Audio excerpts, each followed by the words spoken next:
Ef þið segir við verkfræðing eða lækni eða annan að þú sért með félagsvísindagráðu, þá eru þeir svona, já, ok, flott hjá þér. Þú veist, af hverju er það? Ég veit af hverju það er. Það er út af því að það er búið að vera mylja undan þessu.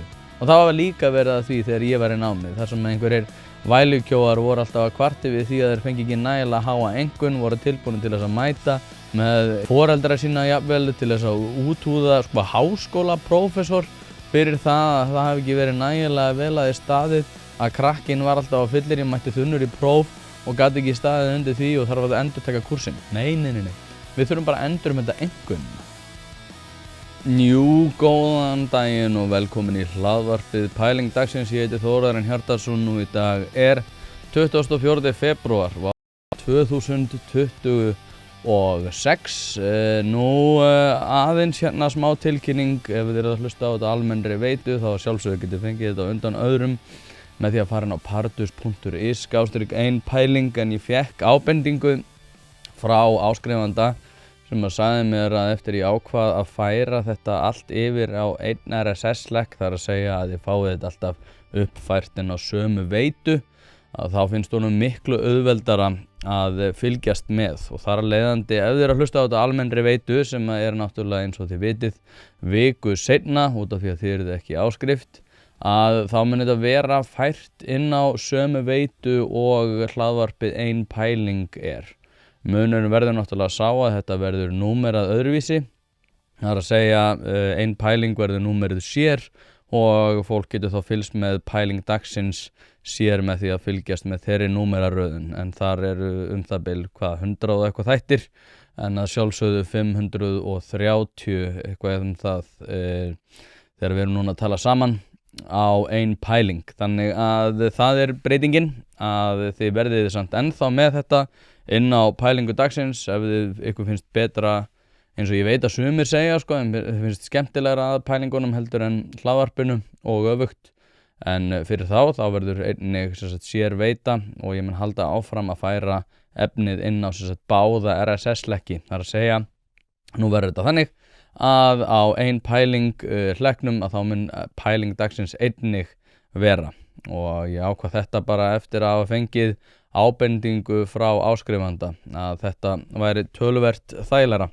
En það er bara svo sem ekki því til fyrirstöðu við byrjum þetta. Ég er að fylgjast hérna með náttúrulega núna 4 ár síðan að Rússar réðust inn í Úkraínu, og það er hérna á Morgunblaðinu fremst náttúrulega 4 ár í forræði stríðsins, þar sem ég fjallaði nákvæmlega þetta, þar sem að Pútín ákvað að ráðast inn í Úkraínu á þessum degi fyrir 4 árum. Var náttúrulega með 2 ræður sem að ég hef fjallað hérna mikið 21. og 23.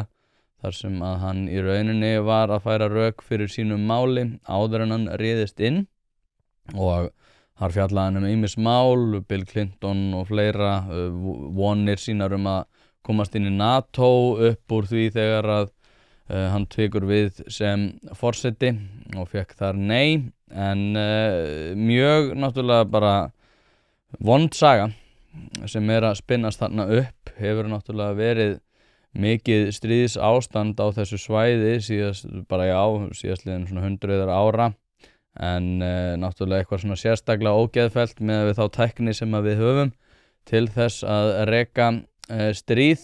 En ekkert mikið meira sem ég ætlaði svo sem að segja þetta. Það er einnig hérna á forsíðunni að 40 milljarða búhnykkur sé núna komin inn í ríkissjóð fyrir tilstilli Guðmunds Fertram, og sagt hérna að Kerecis og Ísafirði mun greiða 40 milljarða eingreiðslu í ríkissjóði haust vegna viðskipta við kóloplast.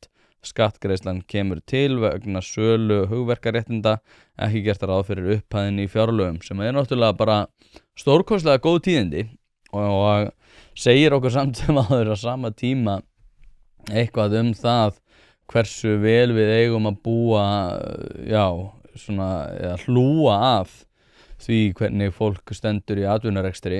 Það eru svona hlutir sem að verða fyrir tilstilli þess að ríkið er ekki fyrir þeim, og í sum tilfellum eins og Guðmundur Fertram hefur reyndar fjallað í ýmsum erindum, þar sem að ríkið er einmitt að styðja frekar en að skattleggja, svona hugverka iðnað, en þetta náttúrulega bara hugverka iðnaður, en fyrir þá sem ekki þekkja þá datt Guðmundi Fertram það í hug að taka í rauninni því sem var hent í ruslið, sem var bara þorsk og roðið, sem var að mestu leyti hent bara í ruslið, að hann ákvað að búa eitthvað til úr því sem að hefur olli því, sem náttúrulega mesta fagnaðar erindið fyrir heiminn, að fólk sem að með brunasár eða mjög svona svæsin sár nær bata á ný með því að nota þetta fiskroð sem að bindist sem sagt mannslíkamanum afar vel, og sár sem að ekki var hægt að hlúa að áður hægt að hlúa að.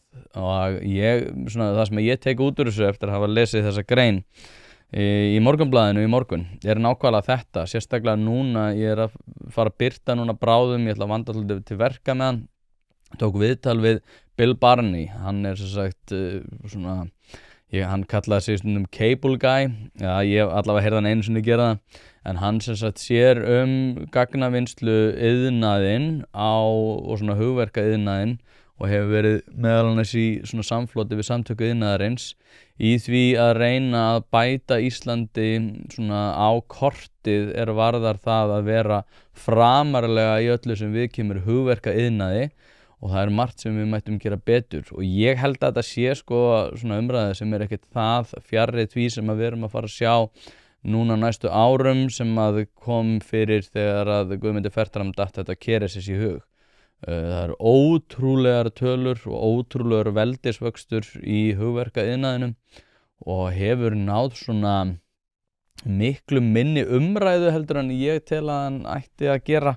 Við erum að sjá veldisvöxt sem að miklu meiri en til dæmis í sjávar이ðnaðinum, og svona, ég ætla ekki að segja fyrirsjáanlega, hann gæti tekið fram úr sjávar이ðnaðinum áður en langt líður.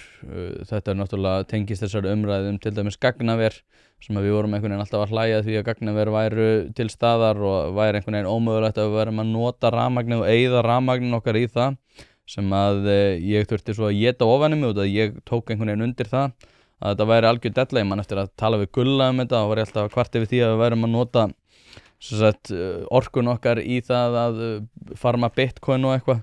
Í þá sögu þekki ég ekki alveg 100%, það var víst eitthvað annað sem hefði mátt betur fara, en aftur á móti þá þessi gagnaverið iðnaður framtíðin, og ég held að við ættum að hlúa vel að því. En hlaðvarpið í samstarfi við fyrirtæki sem hafa sett svip sinn á íslenska menningu, og eitt þeirra eru Bæjarins bestu pylsur. Ég og þú vitum alveg að þegar við fáum okkur pylsu sem ekki frá Bæjarins bestu, þá vildum við að svo væri. Það segir það í orðinu, þetta eru Bæjarins bestu pylsur. Þið vitið það, ég veit það, skellið þessu hlaðvarp í eyrun, farið á næsta sölustað og kaupið ykkur tvíhleypu ásamt einhverju góðu að drekka. Ég sá færslu frá Snorra Másinni, þar sem að hann var að fjalla latínukennslu. Nú ég sjálfur ekkert eitthvað rosalega peppaður fyrir latínu, Ég svona, þetta hefur alltaf verið í MR, og það voru alltaf einhverjir svona aðilar sem voru í MR sem að kunnu latínu, og þótti það eitthvað voðalega fínt, en öllum öðrum fannst það ekkert svakalega fínt. En Snorri einn af þeim sem að þykir þetta fínt, og það svona eitthvað sem að mér þykir áhugavert í þessu, sem að hefur ekkert endilega að gera með latínuna, heldur bara svona það viðmót sem að við höfum almennt gagnvart í hvernig menntun eigi að fara fram og hvernig framtíðin horfir við okkur. En Snorri segir fyrir 2 árum fjallaði ég á vefmiðli mínum það ákvörðun Menntaskólans í Reykjavík að draga úr latínukennslu við skólan. Ég sagði sporin hræða, en rektor fullvissaði mig í viðtali okkar að breytingar þá boðuðu ekki annað meira og verra. Annað hefur komið á daginn líkt og fjallaður í fjölmiðlum í dag. Nú enn verið að draga töluvert úr latínukennslu við skólan, og hún verður í haust felld alveg niður í 4. bekk skólans. Meðal annars vegna þess að nemendur hafa kvartað yfir því að fagið sé of þungt á fyrsta ári. Þótt lögð sé áhersla á það í varnartóni í viðtölum að ekki sé verið að loka fornmáladeildinni í hætta latínukennslu við skólan, fullyrt í mín eyru að hér ræði næst síðasta skrefið í þá dapurlegu átt. Áhyggjur af afdrifum fornmáladeildarinnar eru ekki nýjar, en staðan hefur að líkindum aldrei verið alvarlegri. Svo heldur hann eitthvað hérna áfram og segir hérna: baunateljarar hins opinbera kerfis hafa löngum amast við hérna fámennu fornmáladeild, en skólinn hefur þar hrundið hverri sókninni á fætur annarri. Að glutra niður hinni sögulegu sérstöðu vegna tímabundinna breytinga í aðsókn eða lægðar frá ári til árs væri mikið glapræði og yrði erfiðlega aftur tekið. Sammála því ef að úr þessu verður þá munum við ekki vera snúið við. Inn á Alþingi hef ég barist gegn hugmyndum kennslufræðinga og embættismannakerfisins að steypa öllum íslenskum framhaldsskólum í sama mót. Tilburðir sem sitjandi ríkisstjórn hefur sannarlega gert að sínum. Sú barátta þó til lítils ef skólarnir ætla að spara yfirvöldum sporin og verða sjálfum sér verstir. Þar heggur sá hlífa skildi. Sko, ég hérna, eins og ég var að segja við ykkur, ég ekkert eitthvað svakalega peppaður fyrir latínu, en það sem ég tek svolítið úr þessu sko það sem hann segir einmitt sko að hérna er þetta að ástæðan fyrir því að það sé verið í rauninni að leggja þetta niður sé að þetta sé svo erfitt fyrir fyrsta ársnemendur og að það sé einhvern veginn erfitt að takast á við þetta því að fæið svo þungt á fyrsta ári. Og þetta svo skrítið, maður að sjá þetta í menntaskólum, maður að sjá þetta í jafnvel háskólum, að einhvern veginn skólinn eigi að fylgja tíðaranda hverju sinni og sko tíðaranda einhvers konar aumingjavæðingar þar sem að ungir krakkar get ekki tekist á við aðstæður út af því að þeir náttúrulega eru svo mikið í símanum, þeir eru með hugan við einhver svona fáránleg heit eins og TikTok dansa og að taka upp einhver hérna samfélagsmiðla myndbönd fyrir einhverja fáráðlinga og að háskólinn eigi sko að aðlaga sig að þessu nýja umhverfi og núna einhvern veginn of erfitt fyrir fyrsta ársnemendur að læra latínu. Mér alveg saman latínuna í þessu tilliti persónulega.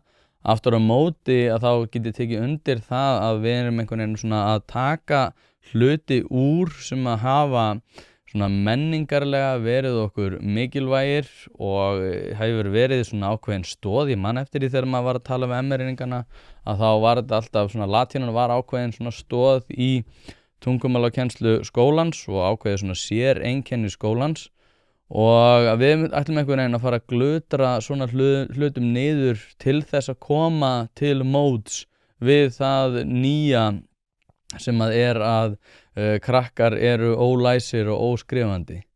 Mér þykir þetta vera svo skrítið út af því að hvað gerist, af hverju erum við á annað borð að kenna þeim að lesa og skrifa? Af hverju, hvað ef bara næstu kynslóð finnst þetta bara ennþá erfiðara og ennþá vera rosalega erfitt að takast á við þessar aðstæður. Ætlum við bara sífellt að fara að ryðja öllum hindrunum úr vegi og búast við það að við komumst hérna að við fáum sterkari einstaklinga fyrir vikið. Það eitthvað svo skrítið við þetta.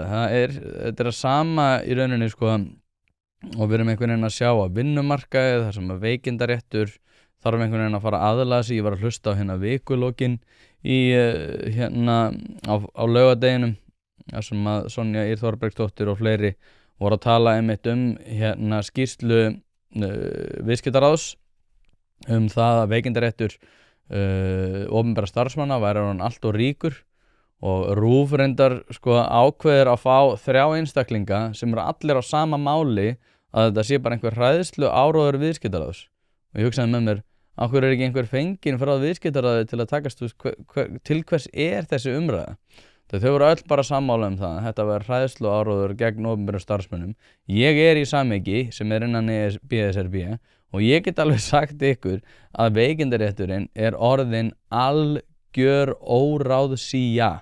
Það fáránlegt hvað veikindarétturinn ríkur og það fáránlega margir að misnota sér þessa aðstöðu og það fáránlega margir sem að einfallega gera sig grein fyrir því að ef þeir eru veikir og taka allir bara langtíma veikindi í einhverja svona dellu og svo krakkar sem eru ofta nýskriðnir á vinnumarkað að þá komast þeir upp með það og geta haldið í starfi sitt og fá afturreiknaða yfirvinnu sem sagt á þessu veikinda tímabili. Það er að segja, ef ég búinn að vera rosalega duglegur, sem svo ég búinn að taka 100 yfirvinnu tíma mánuði, að þá sá sem að fer í kulnun á miklu betri tekjum heldur en þeir sem að mæta í vinnuna. Og þetta að gerast í gríð og erg, og ég veit mér til þess að á velferðarsviði þetta bara orðið stór alvarlegt mál. Talaði við meðal annars á reyndar ríkisstofnun sem var ekki velferðarsvið, á manneskja sem sagði við mig að hún væri í stórkostlegum vandræðum út af því að það sem að væri að gerast inn á hennar stofnun væri að fólk væri að fara í kulnun, og til að takast á við kulnun þá var alltaf best að að viðkomandi færi í hlutastarf. Það er að segja að þú myndir kannski taka þér 2-3 vikur úr vinnu og svo myndir þú færa þig aftur í vinnu í svona kannski byrjaði 30%, og Virk náttúrulega talar þetta líka, þar sem að þeir einhvern veginn að tala það að þú byrjar einhvern veginn að koma inn í hlutastarf. En vandinn aftur á móti sá að kjarasamningar eru þannig að ef þú kemur inn í hlutastarf að þá ávinnur þig réttindi þín sem að endurnýjast mjög fljótlega eftir tímabilið. Þannig að yfirmaðurinn, það er að segja forstöðumaður stofnunarinnar, komin í þá stöðu að sá þarf að ákveða, ok, ég get annarkvort verið að fá fólk inn í hlutastarf ef það ákveður að fara í kulnun, ákveður aðtögi. Ef að viðkomandi ákveður að fara í kulnun, að þá get ég fengið hann inn í hlutastarf, en aftur á móti að þá ég að tapa svo gríðarlega miklum fjármunum sem ég mun þá að fá skammir fyrir í hattinn. Ef að ég leyfi viðkomandi að koma inn í hlutastarf, því að í mörgum tilfellum hann bara að fara í endurnýjað kulnunafrí fljótlega eftir á.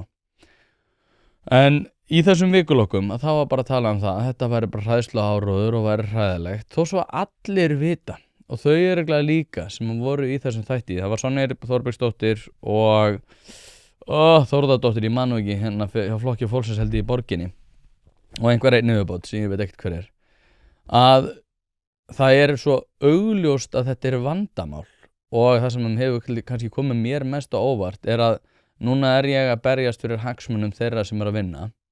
Mér hugnast ekkert svakalega, sérstaklega núna þegar að kjörin hjá þeim sem að mæta ekki vinnuna orðin svona gríðarlega góð, að berjast fyrir réttindum þeirra sem að mæta ekki vinnuna. En það það sem að stéttabaráttan snýst fyrst og fremst í dag. Hlaðvarpið í samstarfi við Happy Hydrate. Steinefni orðin mikilvægur þáttur í mínu lífi, og ég ekki einu svona að grínast, ég að nota þessar vörur í alvörinu. Það ástæða fyrir því að þessir kassar hérna eru tómir. Nýjungarnar og framþróunin hjá Happy Hydrate hreint út sagt frábær. Kreatín samhliða steinefnunum, eitthvað sem að þeir bjóða upp á og ég nota að staðaldri. Eftir að ég byrjaði að nota þessar frábæru vörur að þá líður mér einfaldlega betri. Ég kem meiri verk og dagurinn verður betri. Dagskammtur af nauðsynlegu vítamínum, engin gervisykur, og þú færð þetta í rauninni hvar sem að þú verslar. Þú verður ekki fyrir vonbrigðum ef þú prófar þetta, og ég mæli með að þú gerir það strax í dag. Hún langmest að huga að því hvernig við komum til móts við hópa sem eru ekki í vinnu. Þannig að stéttabaráttan í dag, og ég veit ekki alveg hvað Sólveig Anna stendur í þessu, en ég veit aftur á móti að hún svona fer ákveðin svona varnaðarskref í þessu. En aftur á móti þeir sem eru að berjast fyrir kjörum þeirra sem eru opinberum vinnumarkaði að berjast fyrir þá hópa sem mæta ekki í vinnu á opinberum vinnumarkaði. Og ég hef bara verið að segja af hverju núna alltaf að tala að opinberir starfsmenn þurfa alltaf að hlaupa hraðar út af því að kerfið svo erfitt og það svo miklar öðruvísi áskoranir, svolítið sama eins og með þessa latínukennslu.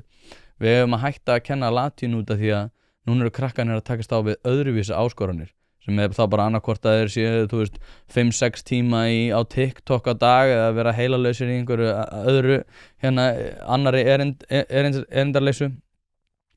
Og þetta svolítið að sama með þetta, bara við þurfum að fólk bara svo mikið veikt út af því að það að takast á við öðruvísi veruleika. Sá öðruvísi veruleiki að þeim eru miklu minna álag, það miklu meiri sveigjanleiki þegar þú vilt komast frá vinnu, og þú þarft meira að mæta vinnuna miklu minna heldur en að fólk þurft að gera árum áður, og ofanálega styttingu vinnuvikunar sem að kom bara nú nýlega. Þannig að þessi öðruvísi veruleiki ætti ekki að vera til þess að við erum einhvern veginn að huga bara það þarf náttúrulega bara ríkari veikindarétt. Nei, það þarf ekki ríkari veikindarétt. Þetta bara algerlega fáránlegt. Ég ætla að spila fyrir ykkur stutt myndband. Það er sem sagt Gunnar Ármannsson. Hann er svolítið áhugaverður karakter. Ég var reyndar að tala um hann í morgun, ég ætla að reyna að fá hann í þátt. Hann svaraði mér að hann teldi að það væri offramboð af sér, en ég ætla samt að reyna að fá hann í þátt. Ég ætla að spila fyrir ykkur stutt myndband. Hann var á Samstöðinni þar sem Björn Þorláksson tók hann í viðtal. Og ég ætla að spila þetta fyrir ykkur og svo hérna ræðum við þetta aðeins meira. Já.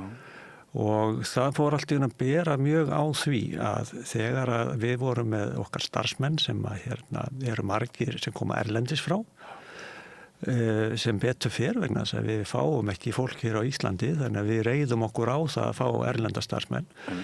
En það fór að bera á því allt í að ef að starfsmaður sagði sjálfur upp störfum eða ef að við sögðum starfsmannu upp, þá kom eiginlega undantekningarlaust læknisvottorð daginn eftir eða samdægurs og það hitti yfirleitt alltaf þannig á að læknisvottorðið það gilti út uppsagnarfrestin. Okkur þótti þetta vera afar sérkennilegt. Já. Þannig að svo gerist það í eitt skiptið að það er samstarfsmaður einn sem að misbýður hvernig hans samstarfsmaður ætlaði að haga sér. Vegna þess að hann var búinn að segja frá því að hann ætlaði sér að taka veikindi áður en hann færi orlof og færi til heimalandsins. Og hann var reyndar í því tilviki búinn að óska eftir því að fá launalaust leyfi til að fara fyrr, en bara af aðstæðum þá gátu ekki orðið við því.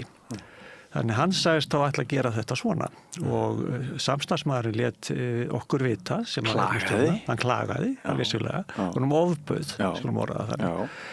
Og það sem gerist er það að við vitum að þessi tiltekni starfsmaður að hann er komin til Reykjavík og er að fara í flug til síns heimalands og við náum sambandi við hann og óskum eftir að hann kom að starfstöðu okkar í Hafnarfirði og ræði við mannustjóra sem hann ekki gerði, en hann skilaði við læknisvottorði. Síðan gerist það að það koma 2-3 önnur læknisvottorð og meðan hann er erlendis og öll frá heilbrigðisstofnun fyrir austan það að hann sé veikur og við vissum það vel að þessi vottorð þau voru ekki rétt vegna þess að maðurinn var ekki staddur fyrir austan, þannig að það fór ekki læknisskoðun fram. En voru samt vottorðin ófölsuð? Já, já, þau voru það. Vegna þess að ég hef komist að því eftir að ég fór að kynna með þessi mál betur að læknar eru vandir af virðingu sinni og þeir vilja ekki standi því að falsa vottorð. Hins vegar kemur það fyrir þeir gefa út vottorð án þess að skoða viðkomandi sjúkling. Það sem ég gera í þeim tilvikum er það að þeir fylla ekki út í reyting hvenar skoðun fór fram. Þar með eru þeir ekkert að segja að þeir hafi skoðað sjúklingin. En læknisvottorðið hefur hins vegar enga þýðingu í þessum tilvikum. Það sem gerist í kjölfari á þessu er það að við neitum að greiða veikindalaun og við fáum þá stéttarfélagið á staðnum á móti okkur. Og þeir náttúrulega leita til síns lögmanns. Hvaða stéttarfélag? Þetta er bara stéttarfélag fyrir austan. Þú vilt ekki nafngreina það? Jú, þetta er besta stéttarfélag, er afl og hérna standa sér vel í langflestu sem þeir gera og þeir eru vissulega bara að reyna að verja sína hagsmuni. En það sem ég vildi kannski segja með þessu er það að mér finnst stundum sem stéttarfélögin gangi mjög langt í að verja mál sem eru raun og veru óverjanleg. Já, eins og ég sjáið þá, og ég hef náttúrulega fjallað um þetta áður, ég er að þjálfa fólk sem kemur erlendis frá. Og þar ég að spyrja út í hvert er viðmót samlanda þeirra og fleira þar fram til göttunum. Og í sumum tilfellum hefur mér verið bara tjáð að það eru mjög margir erlendir aðilar á íslenskum vinnumarkaði sem að voru að vinna hérna, ákváðu svo annarkvort einmitt að fara í einhvers konar langtímaleyfi eða þá að fara á atvinnuleysisbætur og í þá náttúrulega bara eins langan tíma og þeir geta. Og þeir segja við mig að það eru mjög mikið af samlendur þeirra sem að búa ekkert á Íslandi, heldur búa einfallega erlendis og svo kemur það upp að þeir eru að mæta á einhvern fund hjá Vinnumálastofnun eða öðrum sem að eiga að, já, ég veit ekki einhvers svona staðfesting á því að þeir séu á landinu, að þá fljúga þeir yfir og þeir segja mitt að þeir fá stundum símhringingar þar sem þeir eru í stresskasti hvort að þeir geti gist eina nótt hjá þeim. Út af því að þeir náttúrulega eru ekki með hennar búsetu hérna, eru löngu farnir heim, en þurfa aftur á móti að gista eina nótt út af því að þeir þurfa að fljúga yfir til þess að mæta á fund Vinnumálastofnunar eftir 3 daga eða ég veit ekki hversum skammur fyrirvaran En þetta aftur á móti miklu algengara heldur en að margir gera sig grein fyrir þannig að það fólk sem að og ég meina kannski þetta bara eitthvað sem að þeir eru þá búin að vinna sér inn en þeir eru þá var ekki þeir eru svona að breyta hugtakinu atvinnulausir í atvinnuleitendur maður alltaf að heyra þetta orð hvað ertu að tala þeir eru bara atvinnulausir þetta einmitt eitt svona orðatiltæki sem að fólk nota til þess að fyrir það en ef við notum þetta hugtak atvinnuleitendur að þá þetta ekki atvinnuleitendur allavega ekki á Íslandi út af því að þeir eru lang flestum tilfellum náttúrulega komnir á launaskrá einhvers staðar annars staðar erlendis sem ég held að við höfum enga yfirsýn yfir og ef við höfum yfirsýn yfir það þá þeir örugglega að þau geta tekjur bara svart heima fyrir en þetta líka svo ég vinkleði þetta inn í því að núna náttúrulega vorum við að tala Guðmund Fertram í upphafi og það hversu mikil búbót þetta var og mér skilst að þetta sé jafnvel þess valdandi að nú mun ríkissjóði verða ekki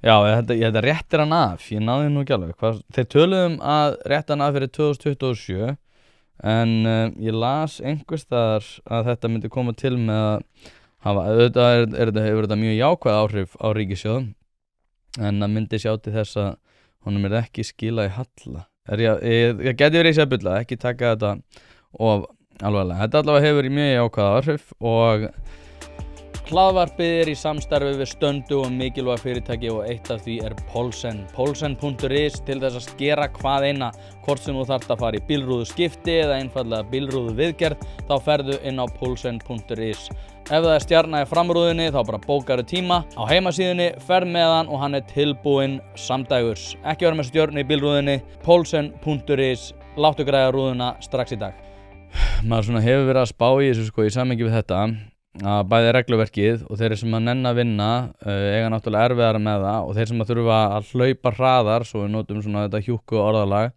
þeir sem þurfa að hlaupa hraðar græða ekkert á því en ég áttur á móti verið að segja af hverju eru þeir sem að eru veikir til dæmis ég stakk upp á útfærslu á fundi fyrir einhverju síðan að sem ég sagði að þeir sem eru veikir að þeir fá bara 80% af sínum launagreiðslum þá daga sem að þeir eru veikir sem að eru svo greiddir út til þeirra sem að mæta í vinnuna og það hefur ekkert borið á því að þetta hafi verið tekið alvarlega mér þótti þetta aftur á móti ágætis hugmynd af hverju erum við ekki bara að borga þeim sem að mæta í vinnuna þá klukkutíma sem að þeir sem mæta ekki í vinnuna sérstaklega þegar við getum notað þetta orðalag að hlaupa hraðar þá bara græði ég aðeins meira á því að hlaupa hraðar ef að fólk veikt þá fær það minna borgað og þeir sem að mæta í vinnuna fá meira borgað og það bara hægt að bara dreifa þessu yfir á allan starfskaran alla starfsmennina en þetta hefur ekki verið tekið alvarlega en ég hefur verið að segja að þetta einmitt það sem að hefur haft gríðarlega áhrif á verðbólgu það í rauninni þannig að verðbólgan mikil og eina sem að Seðlabankinn getur gert að kæla hagkerfið og eina sem að ríkisstjórnin getur gert einhvern veginn að hægja á sínum útgjöldum og ég hugsa alltaf já, þetta alveg hárrétt en það kemur aldrei til tals að auka útflutning það kemur aldrei til tals að auka framleiðni það kemur aldrei til tals að við aukum afköst þeirra sem eru að vinnumarkaði því að það líka eitthvað sem að myndi koma til með að takast á við verðbólgu og því að þá væru við í rauninni að fá meira fyrir okkar skerf en það eins og dugnaður, elja og vinnusemi sé bara einhvern hugtök sem að við notum ekki lengur Nei, við þurfum að kæla hagkerfið til að takast á við þetta. Við þurfum bara einhvern veginn að minnka framleiðni og ég held að við getum tekist á við þetta einmitt með því að auka framleiðni. Að sjálfsögðu væri að þá verðbólgu hvetjandi ef við værum með meiri umsvif innan hagkerfisins og það væri einhvern veginn svona rosaleg hreyfing. En ég held aftur á móti að það að auka við framleiðnina myndi hafa betri áhrif á það heldur en verri og ég held reyndar að sko ef við tökum hina hliðina af því sem að við erum að gera að þá hefur það allavega miklu betri áhrif heldur en að kæla hagkerfið og það svo svona lífskjara skerðing sem að getur fylgt því ef að það verður of en Seðlabankinn hefur náttúrulega sögulega verið mjög svifaseinn í því að draga úr ákvörðunum. Til dæmis núna eins og á byggingamarkaði þá augljóslega samdráttur í farvatninu og það svona samdráttur sem að það ekkert eins og að sko stýrivextir lækki og það bara heyrðu já þá hrekkur þetta bara í gang. Við erum að tala kennitölu sem að fara í þrot, við erum að tala áhættu sem að fólk þarf að setja inn í öll sín módel. Þetta ekkert einhvern veginn bara svona já, heyrðu, jú, við getum farið að byggja núna. Þetta miklu flóknar en það miklu minna til umræðu og ég orðinn svolítið svona, já, með ákveðnar efasemdir það, ég til dæmis verður mikill samdráttur á húsnæðismarkaði þá erum við rauninni bara að tala verðbólgu inn í framtíðina en ekki verðbólgu núna. En það svo sem, já, víð umræðu sem að hægt að taka á marga vegu, það bara líka sko jú, heyrðu reyndar eitt sem ég langar að tala ég með það hérna fyrir fram með líka það áður en ég ætla að ræða svona þær hreyfingar sem að gerast svona Bitcoin, Epstein, Íran, gervigreind, Evrópusambandið hægri sveifla samfylkingarinnar en áður en ég fer í það þá kom núna það var sem sagt já, það var vantraust tillaga á, hvað þetta? Ég var búin að fletta þessu hérna upp á vantraust tillaga hérna þetta á rektor HÍ og sko Silja Bára Ómarsdóttir náttúrulega rektor Háskóla Íslands og hún sem sagt að verða fyrir því að stúdentar sem með meirihluta sem sagt vaka hyggst leggja fram vantraust tillögu á hendur hennar og ég ætla að lesa hérna nokkra fréttir. Sko, hérna kemur þetta. Meðlimir vöku í stúdentaráði Háskóla Íslands sem meirihluta í ráðinu hafa lagt fram tillögu að lýst verði yfir vantrausti á hendur Silju Báru Ómarsdóttur, rektor Háskóla Íslands. Ástæðan meint ábyrgðarleysi í hækkun skráningagjalda. Tillagan verður tekin til umræðu á fundi stúdentaráðs á þriðjudaginn, sem sagt í dag klukkan 17:30. Það óásættanlegt að rektor Háskóla Íslands stuðli að hækkun skráningagjalda og þar að leiðandi þess valdandi að fjármagn Háskóla Íslands sé í meira mæli orðið hlutverk stúdenta í stað stjórnvalda. Segir í tillögu vökulega. Sko, vaka ekki hægri svona það ekki svona hægri stúdentaráði? Það var það þegar ég var í háskóla sko. Og ég held að það sé það ennþá sko, eða allavega þetta svona þeir sem kalla sig allavega hægra megin í lífinu og þeir núna að kvarta yfir því að það sé á ábyrgð þeirra sem að njóta þjónustunar, sem sagt stúdenta að standa straum á kostnaði við það að vera í háskóla en ekki stjórnvalda. Sko, nú ætla ég hérna smá lexía fyrir ykkur sem sem sagt ungir stúdentar. Ég veit að þið fáið ekki að heyra þetta í hérna háskólanáminu ykkar því miður en kannski það ástæðan, kannski þetta orðið eitthvað svona ákveðin svona vinstri slagsíða þannig á öllum sviðum varðar háskólamálin en sko það ekkert sem greitt af stjórnvöldum. Það ekkert til sem greitt af stjórnvöldum. Eina sem greitt og þannig því að kvarta yfir því að skráningagjöld séu að hækka og eins og þið segi hérna fjármagn Háskóla Íslands sé í meira mæli orðið hlutverk stúdenta í stað stjórnvalda. Það bara þið eruð að njóta þeirrar þjónustu. Ef að skattgreiðendur sem eru þeir sem að raunverulega borga þegar stjórnvöld að fara að borga nokkurn skapaðan hlut að ef að þeir græða á því að þú ert með þínan menntun að þá erum við í meira mæli tilbúin í það. Það að segja að skattgreiðendur eru tilbúinir að standa straum á kostnaði ef að þeir koma til með að græða á því að þú sett menntaði til framtíðar. Það aftur á móti ekki upp á tinningnum og það sem að þessir vökulega rættum miklu frekar að vera að einbeita sér að kvarta yfir því að ykkar háskólanám sé sko orðið einhvers konar réttrúnaðar woke ruglukollahyggju sem búið að sko smeygja sér inn í öll öll svið alls háskólanáms. Það væri kannski ástæðan fyrir því að þið ættuð að lýsa yfir vantrauststillögu á rektor. Ekki það að þið séuð einhvern veginn að þurfa að greiða aðeins meira fyrir ykkar oft á tíðum skrýtnu háskólagráðu sem að ef hún ekki fullkomlega skrýtin að þá hún mjög smituð af mjög skrýtnum hugðarefnum, einhvers konar réttrúnaðar, kynjafræði og annarra dellu. Það það sem að þið ættuð að vera einbeita ykkur að. Ekki að vera kvart yfir því að skattgreiðendur séu ekki tilbúin til að greiða meira fyrir það að þú sért í þínu 3 ára vísó námi.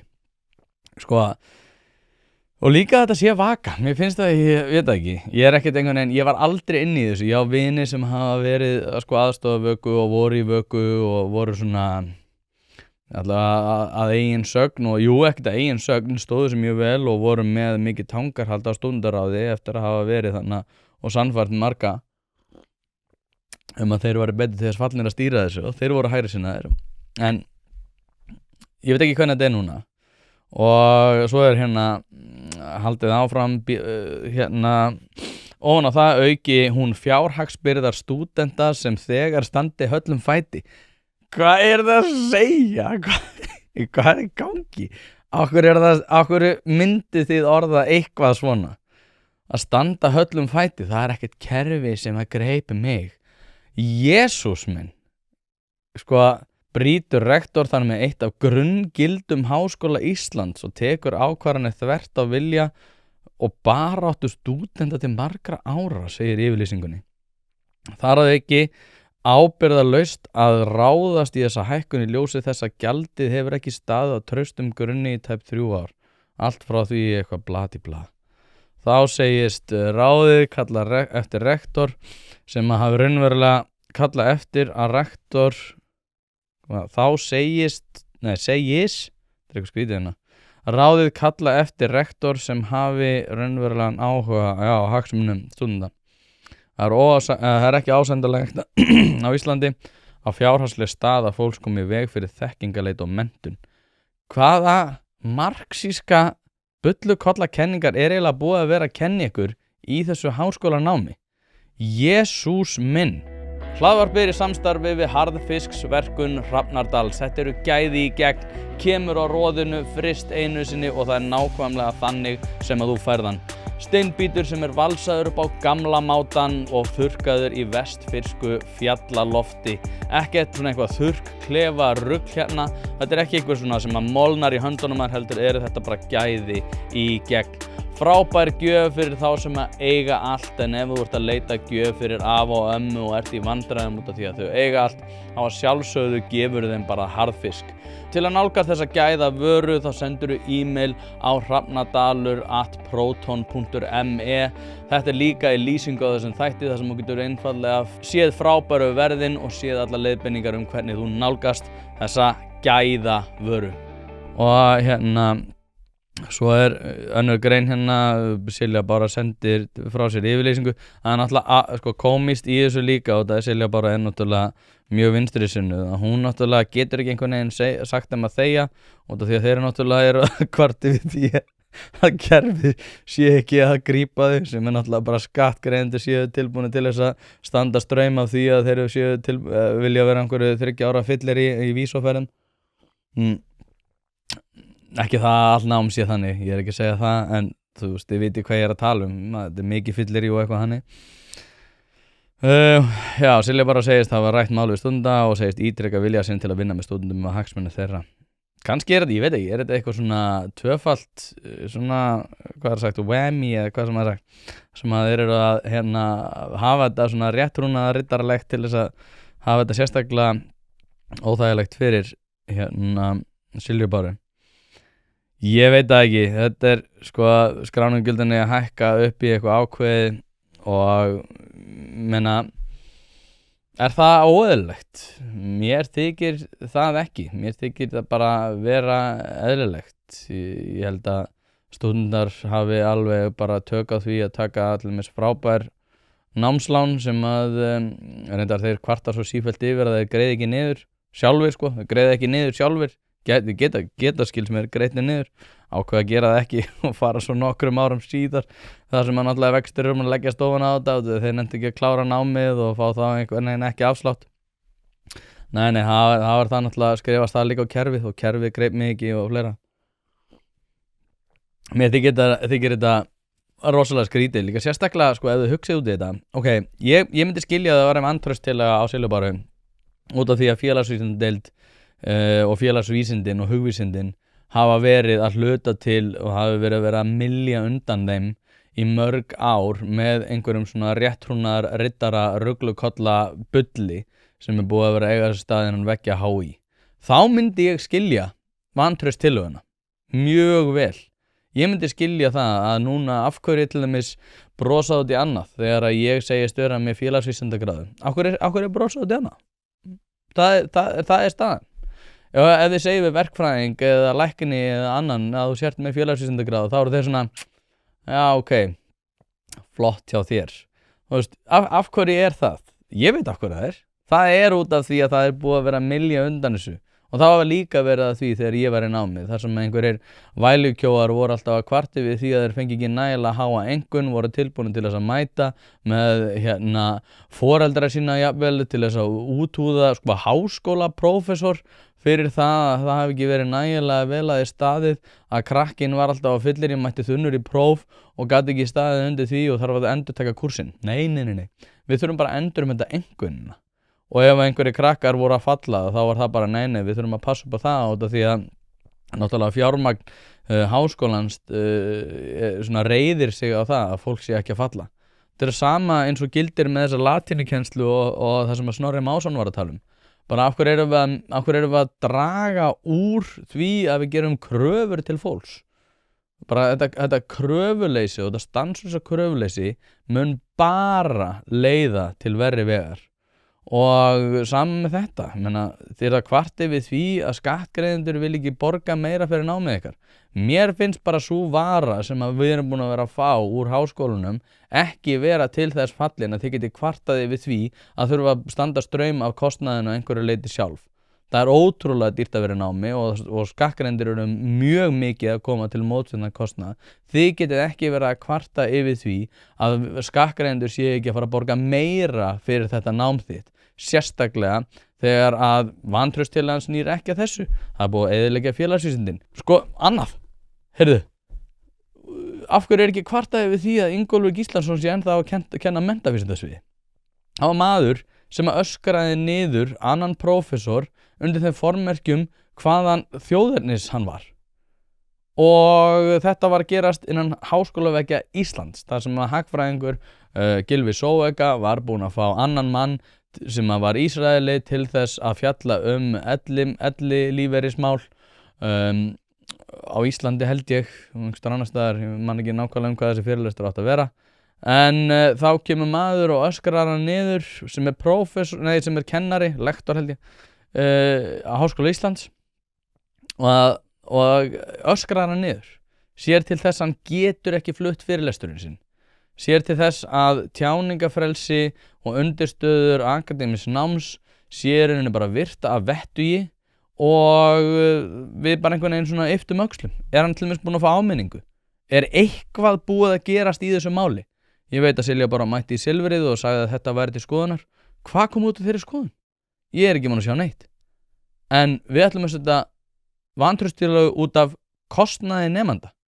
Af hverju setja ekki vantrauststillögu út af þessu? Að það sé verið að grafa undan því að þín menntun sé einhversu virði. Einmitt undir þeim formerkjum að tjáningafrelsi annara kennara sé ekki virt. Nei, þið að væli við þessu. Bara, og eins og ég segi, ég ætla að finna þessa setningu aftur. Hvað var það? Það var svo mikil veisla. Ég er með þetta einhvers hérna. Já, að hún sé að auka að það sé það er ósættilegt að rektor háskólann stuðlega að hækku skráningjalda og er þar að leiðandi þess valdandi að fjármögnun Háskóla Íslands sé meira mæli orðið hlutverk stúdenta í stað stjórnvalda. Þetta var nægilega fyndið. Segir í tillögu vökulega en ákvörðun er að draga úr jafnrétti og hvata til náms. Jafnrétti? Af hverju er þetta að draga úr jafnrétti? Hvað er það að tala um? ofan á það auki hún fjárhagsbyrðar stúdenta sem þegar standa höllum fæti. Það er ekki hægt að taka þetta alvarlega, sko. Hvað eru þið að gera? Já, hérna höldum aðeins áfram. Ég var með nokkra hluti, sko, út af því að það sem ég var náttúrulega að segja þann með kröfuleysið, með þetta latínumál, með verðbólgu, með veikindaréttin, það er sko eitt sem að gera þetta frekar áhugavert, því að sko þetta eru allar þessar umræður sem við erum að eiga núna í samhengi við verðbólgu, í samhengi við veikindaréttin, þetta eru svona 2019 samræður. Mér finnst svolítið merkilegt við það sem við erum að ræða almennt í dag er að heimurinn er búinn að taka stakkarskiptum á ótrúlega miklum hraða og ég er náttúrulega að segja núna ég held ég hafi sagt að 2024 að heimurinn eins og við þekktum hann 2024 á milli breytingarnar á milli 2024 og 2019 yrðu meiri 2024 til 2029 heldur en 5 ár að eru meiri breytingar 5 ár fram í tíman heldur en 5 ár aftur í tíman og ég held að það sé að rætast og það var meðal annars út af þessum gervigreindamálum og samt sem áður virðist vera eitthvað svona högt í almennri umræðu á Íslandi þar sem við erum til þess bara að tala veikindarétt á bara einhvernum fáránlegum nótum. Við erum að tala vantrauststilu og rektor út af því að stúdentar standa höllum fæti. Þetta er eiginlega uppáhaldið mitt. Hlaðvarp er í samstarfi við heitirpottar.is hvort sem þið vantar saltvatnspott, hitaveitupott, kaldan pott, sánuklefa eða hvað eina í heita pottinn þá ferð þú inn á heitirpottar.is og lætur græja þig. Þjónusta og uppsetningum all land og nú er jafnvel hægt að fá sér smíðaðan sánuklefa þar sem að þú færð sánuna nákvæmlega eins og þú vilt hafa hana. Það er ekki hægt að setja verðmiða á heilsuna eða samverustund með fjölskyldunni og því er mikilvægt að huga að báðu og það er nákvæmlega það sem að heitirpottar.is auðvelda þér að gera. Hvort sem þú ert að endurnýja gamla pottinn eða gera þetta frá grunni þá getur þú sendt skilaboð á netinu eða bara einfaldlega kíkt í verslunina að Fossalsi 13 en þar er opið alla virka daga milli 10 og 17 og á laugardögum milli 10 og 14. Ekki drolla við þetta, þú veist að þið langar í heitan pott og sánu heimtíðin, heitirpottar.is græja þetta fyrir þig. Verðbólga sömuleiðis, af hverju erum við ekki að tala um framleiðni? Af hverju erum við ekki að tala ég held að framleiðni myndi koma til með að verða miklu betri fyrir hagkerfið þrátt fyrir það að gæti orðið verðbólguhvetjandi þá er hægt að stilla það af. Ég held að verðbólgan sé aðalega að koma út af því að starfsmenn hins opinbera eru ekki að sinna sinni vinnu á sama máta og eru að fara í kulnun í meira mæli heldur en aðrir. Bitcoin er búið að falla 43,65%.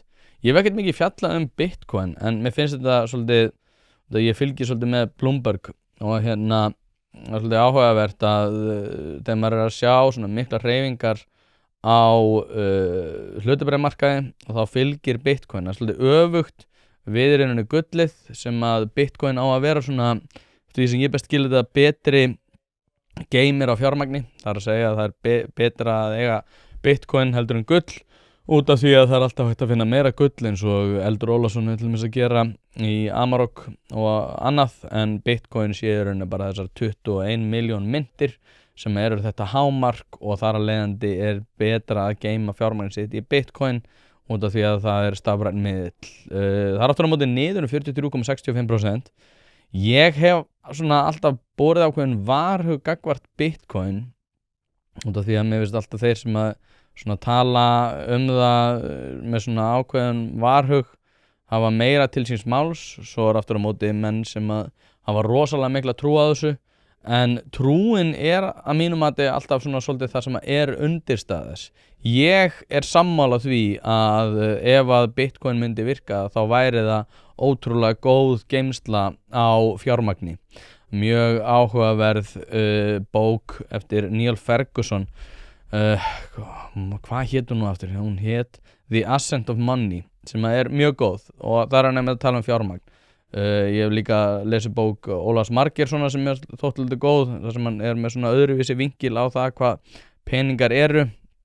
Ég var endur ekki sammála öllu í þeirri bók en ég hef svo sagt kynnt mér peninga og það svona heimspekilega hvað þeir eru og það hefur svolítið svona leitt mig til þess að hafa ákveðnar efasemdir Bitcoin út af því trausti sem það krefst og það sem að mér hefur alltaf þótt skrítið náttúrulega svolítið það sem að Warren Buffett einmitt búinn að gagnrýna sambandi við Bitcoin að þetta alltaf selt sem fjárfesting en í rauninni þetta ekki fjárfesting sem að byggja neitt með minnir að hann hafi svona setta í samhengi við landbúnað að þegar hann að kaupa eitthvað ég eiginlega fullviss að ég sé að fara með réttmál að þetta hafi verið Warren Buffett en þá var hann að tala um það bara ef ég seti eitthvað í Bitcoin að þá ég rauninni bara að bíða eftir því að aðrir kaupi það líka en þegar ég aftur á móti seti eitthvað í landbúnað þá ég að fjárfesta í einhverju sem að verður eitthvað meira og það var svona hans gagnrýni og gagnrýni fleira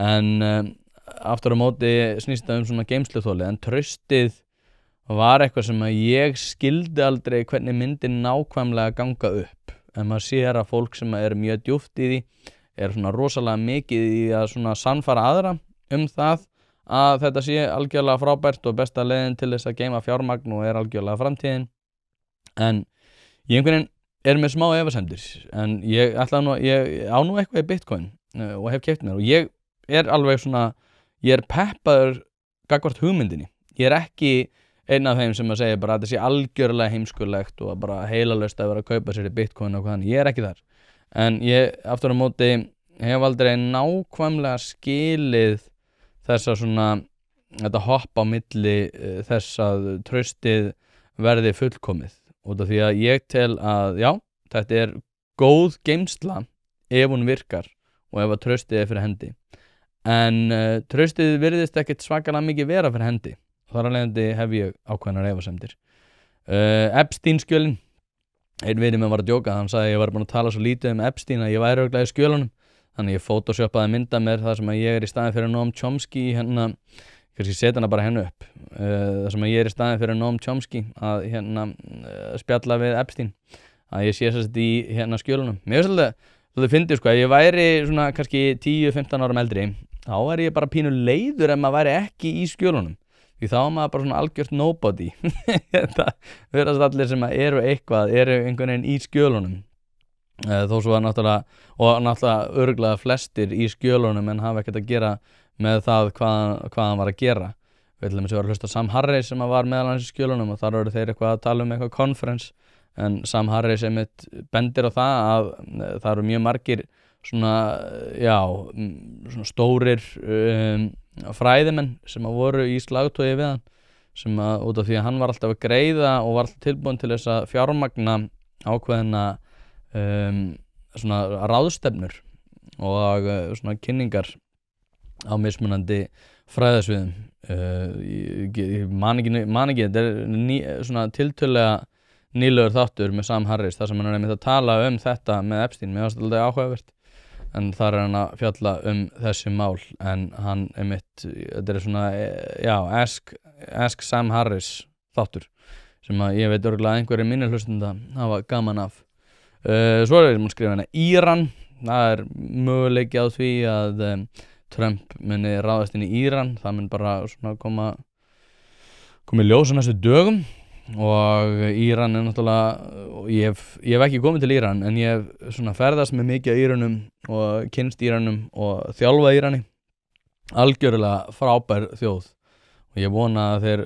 losni við þessa klerkastjórn ég veit ekki hvort að endilega væri best að Bandaríkin myndi hjálpa þeim við það en aftur á móti þetta svona svolítið sama eins og með Venezuela að Íranir hérlendis eru einfaldlega að kalla á eftir því að Trump ráðist hana inn þannig að svona svolítið sérstakt að pæla í þessari svona vinstrinu sem svona rosalega móti yfirbörðahyggju Bandaríkjamanna að þegar maður aftur á móti talar við Venezuela menn maður talar við Írani að þá eru þeir einhvern veginn að kalla á eftir því og alltaf fyndið að sjá svona hvar fólk lendir í þessu hægri sveifla Samfylkingarinnar þið sjáu Oddný Harðardóttir skrifaði pistil fyrir einhverju síðan þar sem að hún sagði að henni hugnaðist ekki að sem sagt sjálfstæðisflokkur að Samfylkingin myndi taka upp stefnu að Samfylkingin myndi taka upp stefnu sjálfstæðisflokksins en aftur á móti væri það að gerast eins og hann lýsir yfir svona í svona ákveðnum orðum á Facebook. En hugsa ykkur hvað er líka mikið búið að breyta. Maður er búin að hlusta á Gunnar Smára að segja það sé í rauninni engin hægri sveifla í heiminum og það svona bara, þetta eitthvað sem að menn eins og ég einhvern veginn að ýta á eftir með því að reyna að sannfæra fólk það að hægri sveiflan sé í gangi, og ég hugsa með mér bara, hún samt ekki í gangi? Hvernig er Samfylkingin orðin á örfáum bara mánuðum, hvað ég segja, 18 mánuðum? Viðreisn. Þeir voru að mæta upp í pontu og segja að við ættum alls ekki að taka útlendingamálunum. Hægt að fara rök fyrir því að svona mismunandi hvort þetta sé hægra eða vinstra mál. Vinstri menn eru náttúrulega líka orðnir miklu hægri sinnaðri í þessum efnum. Bera miklu meiri varhug gagnvart þessu. Tala að vókið sé algjörlega heilalaust sem að náttúrulega að sjálfsögða rétt. Versta fyrir hægri menn væri náttúrulega ef að vinstri menn myndu verða sammála það að vókið væri hræðilegt. Það mjög hentugt fyrir hægri menn að ákveðin svona, kreðsa vinstri manna sé ennþá í vókinu. Hlaðvarpið í samstarfi við Fiskhúsið.is. Fiskhúsið.is heildverslun fyrir veitingamenn sem vilja það ferskasta og það besta fyrir sína kúnna. Hvort sem það fyrir veitingareksturinn, hótelreksturinn, mötuneytið eða hvað annað, þá ferðu inn á Fiskhúsið.is til að sjá það gríðarlega úrval sem að strákarnir hafa upp á að bjóða. Ef að þú vilt hið ferskasta og hið besta, þá gerir þetta sjálfsögðu almennilega. Ferðin á Fiskhúsið.is. Það ekki til sú spurning sem að strákarnir hafa ekki svarið við. Þannig enn og aftur Fiskhúsið.is til að fá ferskasta og besta fiskinn á landinu.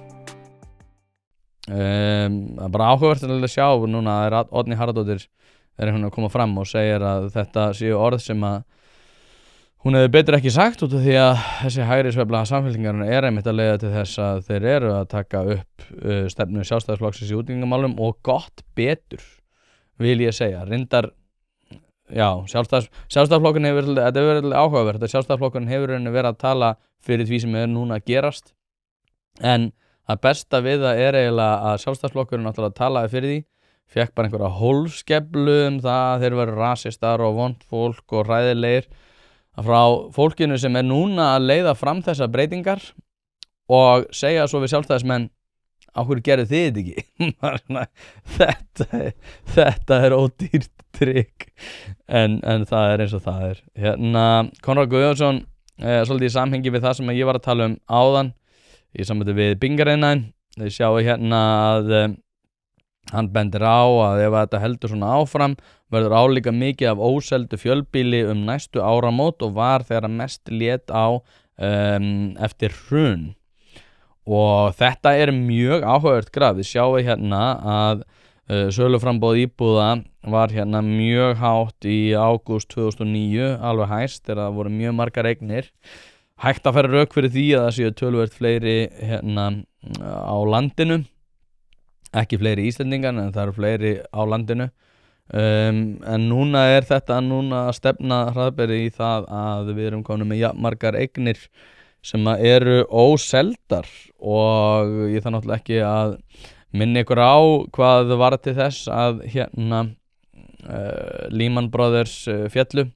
Það voru náttúrulega fáránleg svona undirmálslán Fannie Mae og Freddie Mac í Bandaríkjunum, þar sem að ríkið var að koma í auknum mæli að lántöku þeirra sem áttu ekki fyrir því að taka lán og voru í rauninni að kaupa mjög léleg lán og það sem heitir AAA greitaðu. Það að segja að gera lán að því marki að áhættan var ekki metin inn í þá lántöku, og þeir sem að voru töluvert verr staddir voru að taka lán sem að þeir áttu alls ekki að taka, og þegar að þessi 8% frægu fóru, eða þetta var 8% sem að þessi undirmálslán fóru yfir í vanskilum, að þá féll allt kerfið. Og ég ætla ekki að segja að Konráð sé að færa rök fyrir því að við séum í sömu stöðu, en þetta sem sagt aftur á móti áhugavert að svona mikið af óseldu húsnæði fyrir hendi, og þetta ekki góð þróun í sjálfu sér, en hefur náttúrulega að gera með stýrivexti og margt annað. Staða drengja. sem að Jón Gnarr náttúrulega er búinn að tala um í þætti hérna hjá mér sem ætti að vera komin út ef þið eru að hlusta á þetta í almennri veitu en er líka komin út ef þið eru að hlusta á þetta áskrifta leiðinni. Hann náttúrulega hefur miklar áhyggjur af þessu og finnst mjög skrítið hvernig þeir sem hafa verið í forsvari fyrir svona karlmennsku og mjög skrítið að konur sé einhvern veginn að kenna körlum karlmennsku. Ég veit ekki til þess að karlmenn geti sagt konum nokkurn skapaðan hlut það hvernig það er að vera kona og þar af leiðandi ættum við að gera ráð fyrir því að konur geti ekki kennt karlmennum nokkurn skapaðan hlut það hvernig það er að vera karlmaður. Sérstaklega þegar það er verið að ræða það í samhengi við það hvað karlmenn séu nú skaðlegir. Það ætti nú að vera enn betri vísbending þess að við ættum ekki að hlusta á það fólk sem að segist vita hvað mest karlmennsku og þó svo það séu náttúrulega ákveðnir aðalar sem eru karlmenn eða svona það bil sem að vilja líka segja okkur eitthvað karlmennsku þá tel ég að þeir séu heldur ekki best til þess fallnir hafi þeir gest upp í sér að því að vera koma úr ákveðnum svona sérstökum kímum fræðigreina. Svo ég segi nú ekki meira það. Ásmundur Einar var í viðtali í Bítinu í gær að með minnir. Þar var hann að segja að hann er að fara að leiða einhvern stýrihóp og ég fekk svona ákveðin hroll þegar ég hlustaði á það út af því að maður svona heyrði hérna Ásmundur Einar Daðason náttúrulega sem var barna- og menntamálaráðherra á sínum tíma. Hann er að fara að leiða hóp og þar var svona kunnugt stef þess hvernig maður á ekki að taka utan vandamál sem að var að hann talaði það hann ætlaði að fara fyrst að rýna vandan með einhverjum hópi svo að skoða vandan í einhverja mánuði og svo ætlaði hann að taka samtal sem að ég veit ekkert hvað þýðir og við ætlum að víkka út samtalið og við ætlum að rýna í þetta og við ætlum að skoða þetta og við ætlum að ég einhvern veginn svona ég veit ekki, kannski er maður bara leiðilegur að vera einhvern veginn að tala þetta út af því að maður einhvern veginn ekkert með lausunar en ég bara tel að við ættum að vera að auka elju ég held að þetta sé menningalegt vandamál sem að við þurfum að takast á við einmitt á því sviði svona ákveðin Brynjars karlvæðing karlmennskunar, hættum að segja að karlmenn séu eitraðir, hættum að segja að karlmenn séu einhvern veginn ómögulegir einmitt eins og Jón Gnarr sagði í þessu viðtali svona á hverju rangvolfi við augum þegar við tölum drengi það er mjög skrítið og það er ákveðin vísbending það að við séum á svolítið skrýtnum stað en hérna, já, ég veit ekki hvað skal meira að segja þú veist að stýrihópur, margra mánaða rýning, mikilvægt samtal sem við verðum að eiga það var svolítið, þetta er búið að skána töluvert en munið þegar silfrið var í rauninni bara svona 70 mínútna þáttur fólks sem að mætti og tala það hvað þetta væri mikilvæg umræða og það væri svo mikilvægt að við tækjum þetta samtal og svo sagði enginn neitt það var alltaf, já, þetta er mjög mikilvægt samtal og ég er svo ánægð og þegar stjórnmálamenn segja að þeir fagni samtalinu hvað ætlar að vera með konfetti eða hvað hættu að segja þú fagnir einhverju samtali þú ert ekki komin hana til þess að fagna samtalinu en samt segja stjórnmálamenn þetta sko ég er svo ánægð með þetta ég fagna því að við sem eiga þetta samtal og segja svo líka að þeir séu búin að vera að berjast fyrir því að við opnum umræðina þetta ég fagna þessu samtali og ég er svo ánægður að aðrir séu komnir á minn stað og þú varst ekkert að tala þetta heldur og þú ert ekki að gera það heldur með því að segja að þú fagnir einhverju samtali þannig að þetta er mjög skrítið en hérna hlaðvarpið er í samstarfi við fyrirtæki sem að veita úrvalsþjónustu og eitt af þeim er Alvöru Bón. Við skulum bara vera hreinskilin, ef þér þykir vænt bíliðin þá læturðu gera þetta almennilega og það er nákvæmlega sem Alvöru Bón gerir. Fer með bíliðin, hvort sem það eru alþrif, djúphreinsun, mössun eða hvað eina, þá skellur þér á Alvöru Bón og lætur degra við bíliðin. Farðu inn á vefsíðuna og tryggðu þér 10 tíma klippikort, þá þarftu bara ekkert að vera að pæla í þessu. Alvöru Bón, kíkið á þetta, þið verðið ekki fyrir vonbrigðum. Ég ætla ekki að hafa þetta lengra, ég ætla ekki að tala sveitastjórnarkosningarnar, mér finnst ég vera búin að tala svo lengi þannig að ég ætla bara að segja þetta gott. En það eru sveitastjórnarkosningar, verður mjög skemmtilegt að fylgjast með því. Þið með endilega senda á mig, sko ég síðast, þegar voru borgarstjórnarkosningar, þá tók ég einn þátt einhvern veginn á dag og var einhvern veginn ótrúlega mikið að fjalla þetta. Mjög margir sögðu við mig og svo ég klapp mér aðeins á baki, það var einhverjir sem sagði við mig að þeir hefðu tekið ákvörðun út af viðtölum mínum við frambjóðendur. Mér fannst þetta ekki nægilega skemmtileg viðtöl samt. Kannski get ég gert þetta einhvern veginn öðruvísi, en ef að þið viljið að ég taki borgarstjórnarkosningarnar allir fyrir og að taka viðmælendur og fleira, þá er ekkert mál að gera það. En ef þið viljið að ég taki þetta úr svona 30 stöðunum, að þá er ég alveg til í það líka. En og þið sem áskrifundur, sendið á mig. Ég vil sérstaklega koma til móts við ykkur. En ég vil ekki hafa þetta lengra. Eins og ég sagði núna í upphafi að þá mun ég núna að færa þetta hlaðvarp einnig inn á veituna Ein Pæling, þar sem að þið getið fylgst með þessu. Þið munið þekkja þetta á númeraröðinni, en pæling dagsins er númer 100 og eitthvað, og meðan Ein Pæling er komin upp í 530 þegar við erum að tala hérna saman. Þannig að þið getið núna haft þetta allt á einni veitu. En ef ykkur finnst skemmtilega að hlusta á annað hvort, þá bara vitið það eftir númeraröðinni. En það er sama upp á teininum á partus.is/Ein Pæling, þar myndi allt vera á einni veitu líka, án auglýsinga og viku á undan öðrum. Þannig að ef að þú ert ekki kominn með þína áskrift, þá mæli ég eindregið með því. Því að þá ertu líka að passa upp á það að þetta efni verði á annað borð til, en það eru jú áskrifundur sem eru helsta ástæða þess. En fleira var það ekki í dag. Takk æðislega fyrir að hlusta. Við erum góðið hvort annað og þá getur næst.